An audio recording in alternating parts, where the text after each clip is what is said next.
Hey, what's going on, drivers? Hey, man, I see guys down in DC doing big things, major things, man.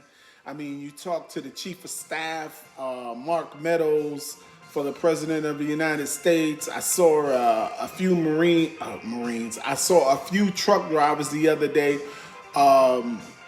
doing like a graduation ceremony where a young lady graduated from high school, and her mom came down and asked that some of the drivers come down and just cheer her daughter on as she came down the road. Her dad was a police officer who was killed in the line of duty, and by someone who stole a car or something like that. And the drivers took a few drivers took off from the protest to go down there and support that, man. That was really to me big, man, to show the sense of community within the trucking community, to stop what we were doing to show this young lady that we really appreciated her father's service and his heroism and doing the things that he did as a police officer.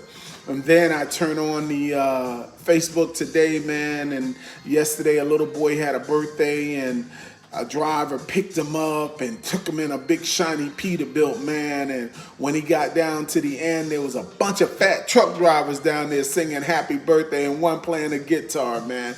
Just some positive and good things that I've been seeing, on this protest, man. And no matter who you are or what you may think about this protest, man, whether we get something done or whether nothing ever happens, man, just the camaraderie of drivers coming together and thinking positive rather than always fighting and being at each other, man. This thing is going on 18, 19 days, man, and not one fist fight, not one arrest, nothing, man. Just been a positive thing, and I'm just praying that out of all of this, something comes of it. Again, work is slow as hell, and what work is out here, it's not really paying anything to do anything. The guys that are running around here saying that $2 a mile is great money. Hey, for you, that's great money. For me, I couldn't even start my truck for $2 a mile. But I mean, what's good for you ain't good for me. What makes you eat don't make me. So it is what it is. But, I just want you guys to stay positive, think out of the box, go and look at some of your freight bills that you had and see if you can possibly do different things. And like I said, man, without me saying it, man, you guys have got to think out of the box and do different things, man. Because, the bottom line is this right here. When people have power, money, and energy and time to spend and keep somebody down, you ever heard that saying, never kick a man when he's down? You know of any other time to keep kicking the shit out of him?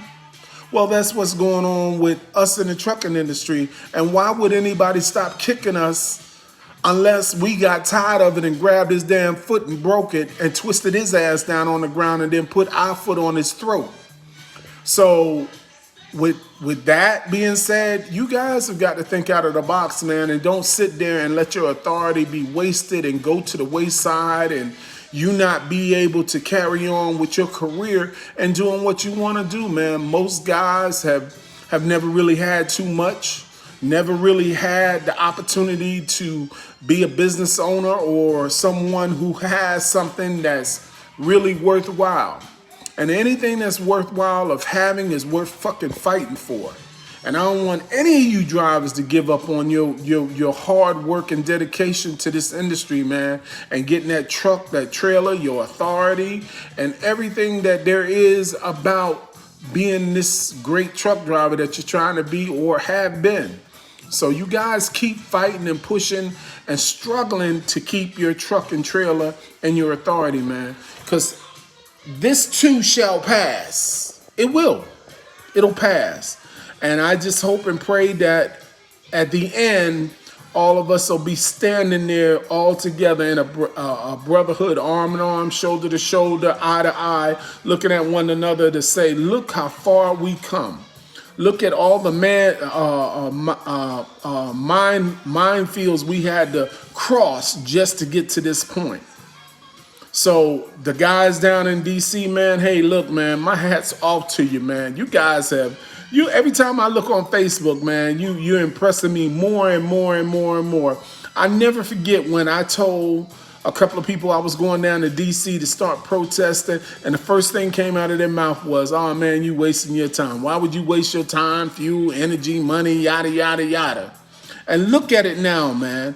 I'm just proud to know that I was on that first leg, man. And when we came into DC about 2:30, 3 o'clock in the morning on May 1st, man, it's just been a beautiful thing. Now, I plan on going back. When I'm going back, I really don't know, but I do plan on going back and break bread with my brothers and sisters and, just be part of something that's great, man, because no one will ever see something like this happen again in their lifetime.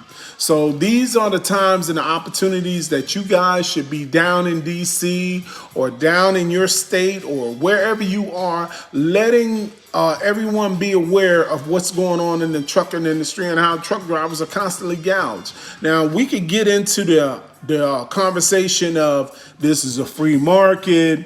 You shouldn't have people regulating stuff. You shouldn't have this. You shouldn't have that.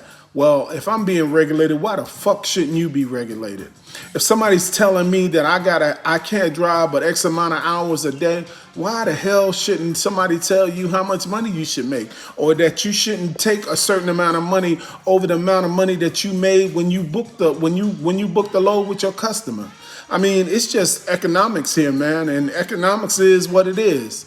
But on the flip side, if you were decent people and somebody called into your office and they gave you a decent rate, you would say, you know what? Okay, I'm not going to make 70% of the load. I'll make 60. Give the fucking 10% up so that the driver will be happy and then there's no bitching and crying. But no, you just want to be greedy pigs, and you got it to this point where everybody gets to see what's going on. And I'll never understand why people are like that, where you rather risk everything than to give something up. So it is what it is. You can't change people. You can't change their mentalities or the way they think, but it is what it is. And we as drivers have got to be a lot more smarter. We got to think out of the box a lot more. We got to come together, like I always say, and be that one finger, and a thumb till we make a big ass fist and knock people out, man.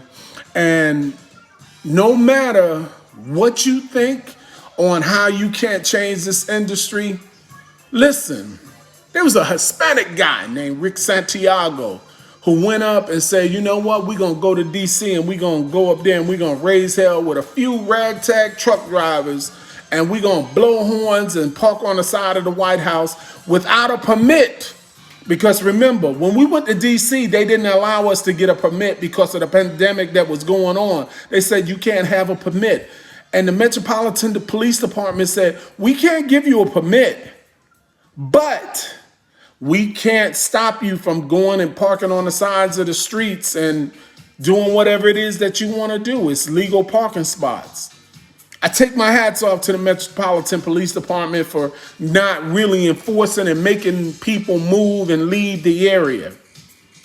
It's just a great thing, man. And I just want you guys to know what you guys are doing in DC, man.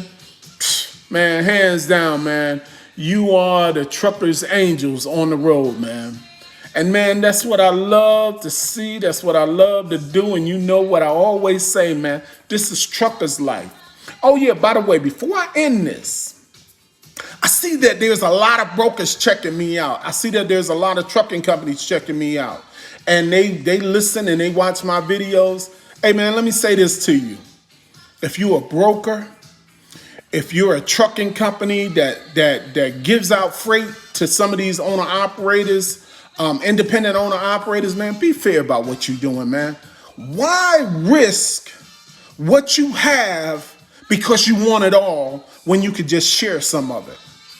Nobody is saying that they want to take 100% of what you making. They just saying that they want it to where it could be fair, man. Where guys got to pay their taxes, they got to pay their insurance, they got to pay on their ELDs, they got to pay their truck payments, trailer payments, they got to pay for truck parking, fuel, maintenance, tires, repairs. Come on, dude. Don't be fucking greedy to the point where you get nothing because you a greedy ass pig. Be fair about what you doing. Yeah, I'm talking to you, yeah, you right there, the one I'm talking to. You, that broker right there. Yeah, I'm talking to you. Be fair about what you're doing, man. It is what it is, and you're going to just bring more light and attention to yourself because you being a pig. Hey, man, this is Trucker's Life, man. This is what I love to do. I'm going to holler at you guys down the road. I hope for the drivers that are out here on the road that's driving, that you're making money, that you're able to support your families. For the guys that are sitting at home like I am, that aren't making any money, I pray and hope that you have other means of income to come into the house and do the right thing by you and your family and your authority and everything out here in the world, man. And I'm going to holler at you guys later, man. This is Trucker's Life. Woo woo!